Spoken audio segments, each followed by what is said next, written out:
Okay, welcome everybody to another grammar class. If you are interested in learning grammar with me in future as well, you need to sign up to my Master English Grammar course on Skype-lessons.com. Please come to my platform if you want 100% of my material. On other platforms, I'm warning you, you will only get 80 or 90%. But I'm a fair man. If you come to my platform and show me that you've bought me the course on another platform, I'll let you in for free. So yeah. You can get this course, Master English Grammar, on Skype-lessons.com. It's $9.99, guys. So today we're looking at preposition and relative clause. And this is a very complex structure. It's not one that most natives use often, even though if you look at any book, in any literature, you'll see this structure all over the place, more or less on every page. And so it is really common on the one hand, and it isn't on the other. And I would say it's a very clever way of speaking. You know, when you use a preposition and a relative clause, it sounds intelligent to me because it's not such a simple structure. And so it's certainly advanced grammar. And it's number one and number two, I think everybody uses actually sometimes. So let's have a look at number one and number two because they're slightly different from some of the others, and you'll see there are different types of preposition and relative clause.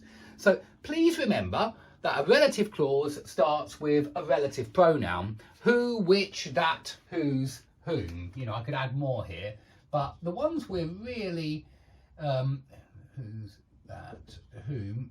Yeah, I'll put those in brackets just because you don't see these so often in the preposition and relative clause. You normally see these two, which and whom, okay? So remember that that's what a relative clause is. This relative pronoun always starts a clause. And if you are thinking, what the hell is a clause, Dave? It just means subject and verb. Yeah, they're the two elements that are the most important elements in any sentence, because a subject and a verb together can make a complete thought. And any complete thought, with the exception of imperatives, must have a subject and a verb. Okay? So which and whom, look out for these guys, yeah? Look at number one. I spoke to a large number of students. Now I want you to notice, firstly, that that is a main clause. We can put a full stop there if we want to. I spoke to a large number of students, yeah? But we're going to add information about those students. And we do that with a relative pronoun in a phrase, let's call it, a relative pronoun phrase. And it looks like this, yeah, it's these ones here.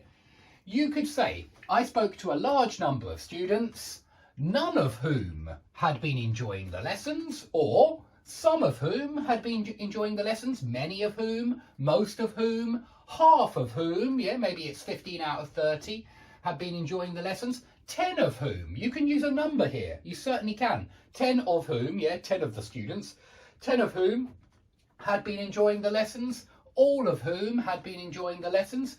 And let's say that I rephrase this to, I spoke to 2 students. Then I could say both of whom had been enjoying the lessons, or neither of whom, for the negative, yeah, for not one, neither him nor the other, neither of whom had been enjoying the lessons. So you can see, we can even say hardly any of whom. You can use a lot of different words here, a lot of different quantifiers, determiners, yeah, or really it's kind of like a pronoun. The whole thing, the phrase with the relative pronoun is a pronoun because it's standing in for these students, a number of students, and the number of students have been enjoying the lessons. A lot of students, or some of them, or many of them, have been enjoying the lessons, yeah?